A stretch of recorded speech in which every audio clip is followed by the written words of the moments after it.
Thank you so much.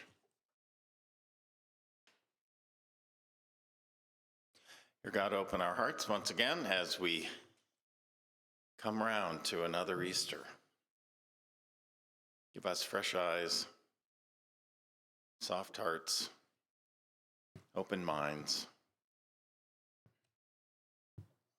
Amen. So you may know that the date for Easter moves around a lot. That's because it's set by the phases of the moon, right? Easter always falls on the first Sunday after the first full moon on or after the spring equinox. Quite complex. And since it's guided by the moon and its phases, there is a distinctly feminine character to this holiday. So maybe it's appropriate that in every gospel account, Jesus appears first to a woman. And that woman in every case is Mary Magdalene. The Gospels disagree on just about everything, but they all agree on that. Now, I'm not going to tell you that I agree with Dan Brown, author of the Da Vinci Code, who said that Jesus and Mary Magdalene went steady in high school and then got married shortly after. But truth be told, I believe she is every bit as important as any of the 12 of the male disciples. And to have Easter coincide with the spring equinox and the greening of the fertile earth is a wonderful thing. Sap rises in dormant trees, blossoms go ballistic, the air is full of perfume, and faith in the creative power of God comes to life as well, quite naturally. And having said that, there is still something, I think, a bit misleading about this holy day. Because spring is wondrous, but it is entirely natural, whereas Easter is totally unnatural. I mean, let me tell you what I mean. You buy a daffodil bulb in January, it looks like nothing in your hands, a small onion maybe, but all you have to do is wait. And with the coming of spring, it will escape the earth and explode with color, with green, yellow, beautiful, and 100% natural. But that is not the case with resurrection. Resurrection is entirely unnatural. When you put a human being in the ground, that's it. I mean, you don't wait for that person to reappear so that you can pick up where you left off, not this side of the grave anyway. You say goodbye, you pay your respects, you go on with your life as best you can, knowing that the only place in a cemetery that springtime happens is on top of graves, not inside them. So, naturally speaking, resurrection would be out of the question. Life is about loss and bearing up under it. And, you know, this church has borne an awful lot of loss since this last Easter.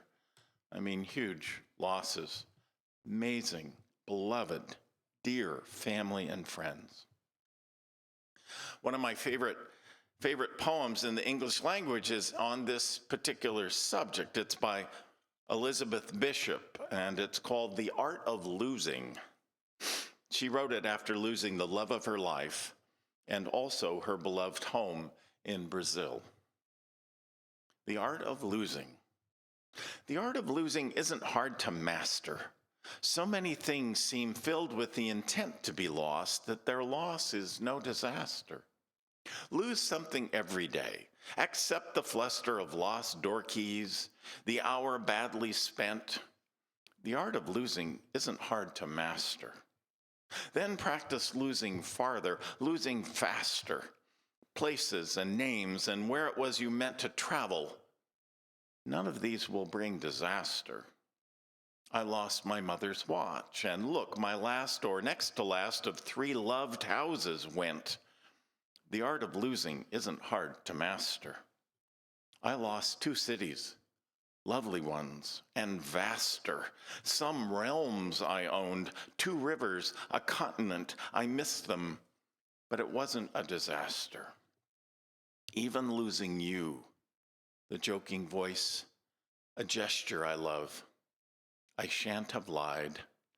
It's evident. The art of losing's not too hard to master. though it may look like like disaster.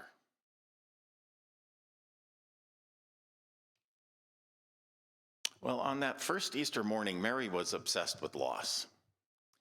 That Sunday morning, she was simply paying her respects, going to Jesus' tomb to convince herself it was all true, right? It was still dark, but even from a distance, she knew that something was amiss. She could smell damp earth, cold, wet rock, and lo and behold, someone had moved the stone. Someone who was probably afraid that Jesus would become a martyr, afraid that his tomb would become a shrine. Someone had taken him away. God only knew where. Maybe to the town dump, or more likely to some hole that could easily be filled and forgotten. Jesus' body was all Mary had left of him, and now that was gone too. So she ran and grabbed two of the other disciples, bringing them back with her. But once they had satisfied themselves that what she was saying was the truth, they left her there weeping. If they'd tried to coax her away, she'd refused. She just sat there like that famous Scottish terrier that refused to ever leave his master's grave. Even angels were unable to distract her from her resolve. They were there when she worked up her nerve to look into the tomb, of course, sitting right there where she had expected to find Jesus' body that morning. "Why are you weeping?" they asked. "They've taken away my Lord," she says, "and I don't know where they have laid him." And then she runs into another fellow and takes him for a gardener, and lo and behold, it's Jesus, but she doesn't know it. Now, Mary asks the truly important question, "Sir, if you've moved the body, tell me where you've put him so I can retrieve it." And he says to her, "Mary." And that's all it takes to wake this woman from hypnosis. "Rabboni," she calls out, meaning my teacher. And right away he says to her, "Do not hold me."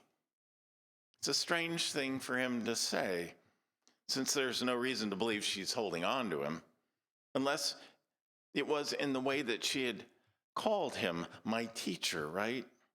That was the old name that she had called him. Maybe he could hear it in the tone of her voice that she wanted him back just the way he was before they'd killed him. Maybe he could tell that she wanted everything back just the way it was, very familiar and not at all frightening as it had now clearly become. "Rabboni," she had said, but that was his name last Friday.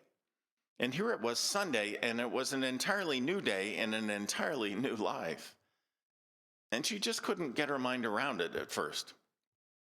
Some things are just like that. I once had a conversation with Father Lawrence Jenko. He was a Catholic priest who was held hostage for 18 months in Lebanon back in the 1980s. He said that the experience of being held hostage was one of deep loneliness, punctuated by stark terror. He spent every day blindfolded and stuck in a dark closet. He related to me the story of one very special night of his captivity, a night in which he was led up to the roof of the tall building in which he'd been held. There his captors sat him down and began unwinding his blindfold. Now, Father Junko had been told many times that if that blindfold were ever removed in the presence of his captors, it would mean only one thing: immediate execution. And yet what met his wondering eyes was not the sight of a gun, but the most startlingly beautiful vision he had ever seen. His captors had led him to the rooftop to see the full harvest moon spread out over the city of Beirut. It was something he hadn't laid eyes on in over a year, something he wondered if he'd ever see again. So one moment he'd never felt so close to death in his life, and the next he had never felt so totally alive. Yes, he thought to himself, there is beauty in the world after all. Even his captors could be kind. Well, on that first Easter morning, Mary was startled awake by the familiar sound of her beloved Jesus' voice, but Jesus was not on his way back to her and the other disciples. And this is probably the most important part of this particular Easter story. He was on his way back to God, and he was determined to take as much of the world with him as he could. But Mary was in no frame of mind to entertain that yet. Life is so often like that because our minds are so predisposed, to think small, modest thoughts. We miss the moments of Easter that visit us from time to time, and not just on a particular Sunday after a full moon when we decorate a dozen eggs or so, right? I love the story of the Stanford University mathematician, George Dantzig. It pertains to this. George was a student at Stanford during the Depression of the 1930s. Times being what they were, his fondest wish was to be able to graduate and get a teaching job, teaching math in some high school in the hills of Oregon. Oregon, that's how he called it. To do this, he felt he needed to graduate first in his class. So it all came down to the final in the last math class in his senior year. He was studying so hard for it beforehand that he lost track of the time and missed the beginning of class on the day of the final. He came in a bit late, took the test from the instructor, and saw 2 more problems written on the board. Well, he finished the exam in short order and copied down the first problem from the board. It was difficult. He went on to the second. It too was incredibly difficult. At the end of the class, the instructor said, well, I see that most of you are still at work. Don't worry now. If any of you want more time, just take the exam with you and be sure to have it back to me by Thursday morning. Well, George was hugely relieved. He went home, worked and worked, back and forth on the 2 problems, and finally he cracked one of them. But by Thursday morning, he'd not gotten anywhere with the other one. So dejectedly, he turned in his test, and he lay there then in his dorm room wondering what he might do with his life, knowing that his idea of teaching in a rural high school in Cottage Grove was probably dead. Well, the following day, as he was packing up to go home, his professor burst into his dorm room, congratulating George and telling him that he'd made mathematics history. George was totally clueless. Well, that's when his professor sized up the situation and said, "Oh, I get it now. You came to class late, didn't you, George? Before the exam, I told the students, take heart. If you can't solve these problems on the test, there are the classic problems in mathematics that even Einstein couldn't solve, and I put 2 of those on the board." And George, you solved one of them. And I've spoken with the dean, and we're prepared to offer you a position on the Stanford faculty. It doesn't pay much, but I think it has a future. And George Dantzig told that story many times in his long life and career as a mathematician, and always finished by saying, "Do you think I would have solved that problem if I'd gotten to class on time?" No, it was only because he didn't know that those problems were unsolvable, right? That he even tried to solve one of them. What does that say about our lives? What does that say about our unsolvable problems, I wonder?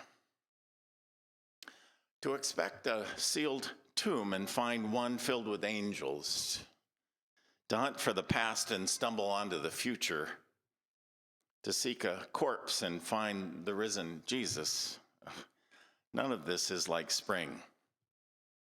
None of this is natural. Death is natural. Loss is natural. Grief, my God, it's natural. But those stones have been rolled away this morning to reveal a highly unnatural truth. Anything might be possible. That mountains might be moved, that fear can be overcome, that our enemies can even become our friends. You name it. But most people just don't get that, right?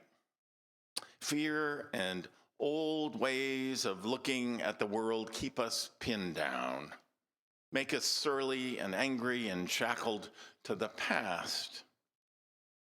Jesus' desire with Mary and with us is to free us, though, free our hearts. One more story on that, and I'll wind this up. When I was really young, I remember seeing an NBC News segment featuring a young black doctor who had signed an agreement to work in an economically depressed area for several years as a way of paying off his tremendous medical school debt. His obligation had long since been discharged, and yet he was still at it in the same place, practicing there in an impoverished, rural, all-white southern community, often taking payment in chickens and canned beans. "Why do you stay here?" asked the interviewer. "You could be making a six-figure salary, working half as many hours, using state-of-the-art equipment." And the young African-American doctor answered by telling a story from his boyhood.